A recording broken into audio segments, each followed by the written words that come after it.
Here, I am venturing into the RC world of construction equipment. This is a hydraulic excavator, just came from China. It's Daryl's fault. He has a 3D printed D11T Caterpillar. So I drove it. And if I was thinking about it before, contemplating it, it's a pretty cool thing. Radio control, bulldozer, excavator. And I've also, while I was waiting for this to come, I've also been busy on my Onshape design software. Got some like Jersey barriers, traffic cones, construction signs that I designed and 3D printed. So I'll get this out and we'll take a look at it. Here's what I have designed and printed so far for the construction site. This is my own design barrier lift attachment. Got cables that'll attach to the bucket on the excavator. Here we got a cooler, toilet paper, drinking water, first aid kit too. Some stuff from my crawler skill stuff. But this lifting attachment here will be for lifting and putting these Jersey barriers in place. Oh wow. This is going to be one of the easiest unboxings you've ever watched. Pretty sure.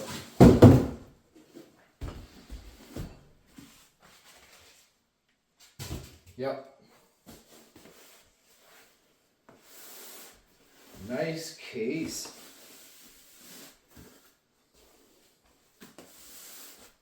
It's got 4 buckles. Then I think we'll be able to get at the goods. Oh, there you go. Alright, that wraps up this video. There's the contents of the box. I ordered this from Wave RC. Came from China. Looks like it's made by Double E Hobby. And did not take long. Like a week to the day. So I have a manual for the excavator, a manual for the transmitter. It's a nice Fly Sky transmitter. Comes with a empty bottle for filling the hydraulic tank. And then this little bag here, looks like a charger, USB charger, and a few other bits.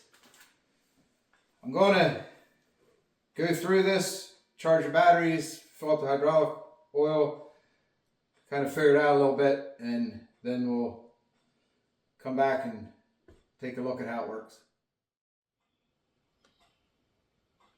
This is a pain in the butt. Just like I've heard others say that have done reviews on this excavator. The hole's too small. It's going to drip it in. Got to put 100 milliliters. So far I've got 25 in there. Will be a while. I got the hydraulic oil to the correct level. I made up a dipstick from a zip tie. I got a bend in it so I can slip it in there. So I just put notches on it. Full, 3/4, half. But this is interesting. It says put 100 milliliters So I filled this to 150. I put 50 milliliters in there and it overflowed up to the top. So I had to get some out. This is what I used. Took a syringe with the smallest fuel tube I have, and that wouldn't fit in that opening, the fill cap opening. So I got a smaller piece of plastic tubing, sucked it out, squirted it back in there. So now I've worked it through the range of motion. I'm at 3/4, and it doesn't have too much in there. 3/4 on my dipstick, which I just slip in there like that, and then I can see how much is in there. So I'm going to start this up, and we'll check it out. Like most fly sky radios, just hold both buttons, turn them on, get our mirror adjusted here, our rear view mirror. So I have the battery, it's charged, plugged in. So this door here, turn it on and see if I have this figured out yet. So here's for your hydraulic motor.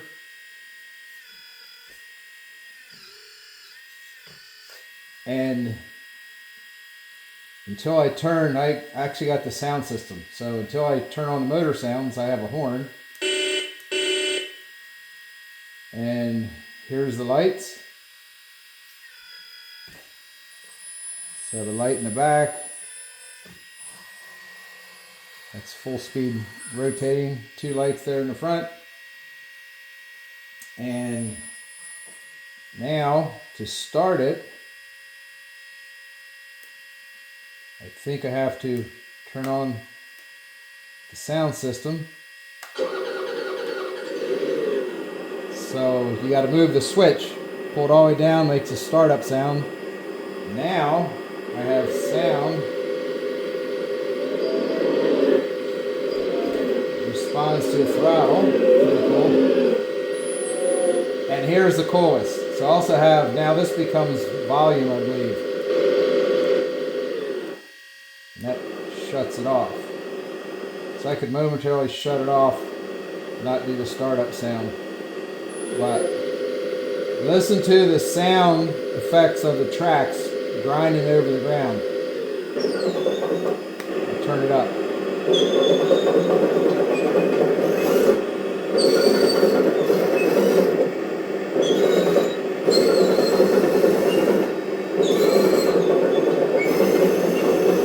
Pretty cool.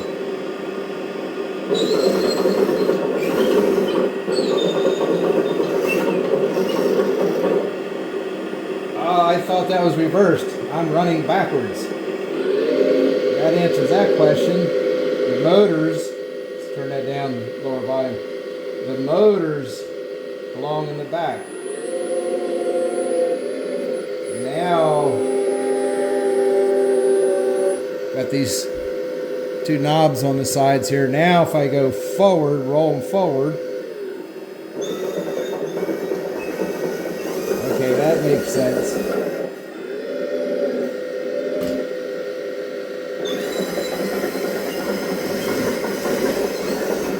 That is just too cool. The sound of the tracks.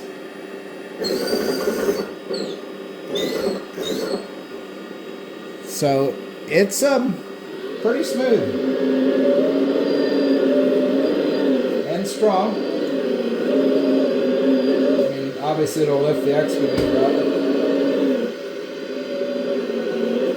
But as far as the operation, it's set up actually for Caterpillar controls, which I was going to do, changing radio.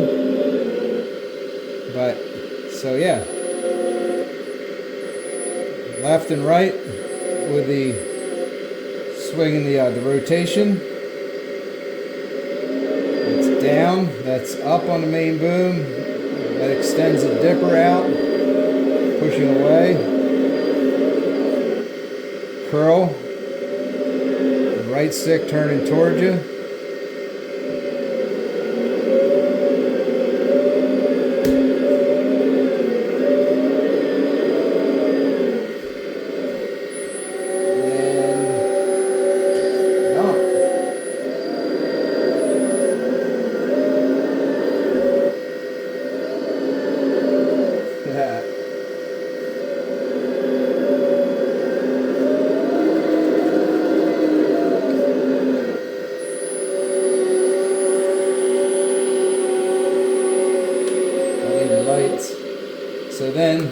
I could just turn that off. And I can turn off the hydraulics, and then that's driving without the sound system working. So if I just turn this on, yeah, it's on.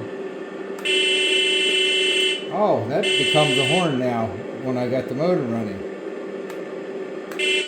So I thought that was a horn, but in that position, that just turns on the sound system. Okay, so that's volume. If I put it here, if I pull it all the way back, here's how it works. Pull it all the way back, turn it on. Well, how did I get my startup sound? There. That is so cool. Alright, we have to do some digging.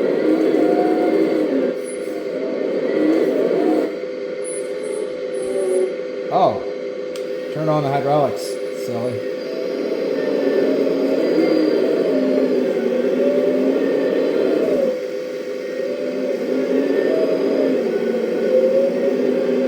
Working together. Curl up. Rotate. Out. Up. Alright, so that is a little look at how this works. And you gotta remember, this is forward with the drive motors in the back. So it's got the spring tension on the tracks. The door opens. It's got an interior. And then, yeah, you've seen this already. So I adjusted the hydraulics already, so it goes up to 20, is what I've heard. 20 MPa, or I think I've heard people call it 20 bar. And yeah, right in here is access to the radio. And then over here, where you plug the battery in, on off switch. And then to get to the battery, there's these 4 thumb screws. 2 down here, 2 here. You open the door, slide this off. It's a 2-pound counterweight. Battery is right behind it. Right back in there. It's a battery. So that is a look at the Wave RC excavator.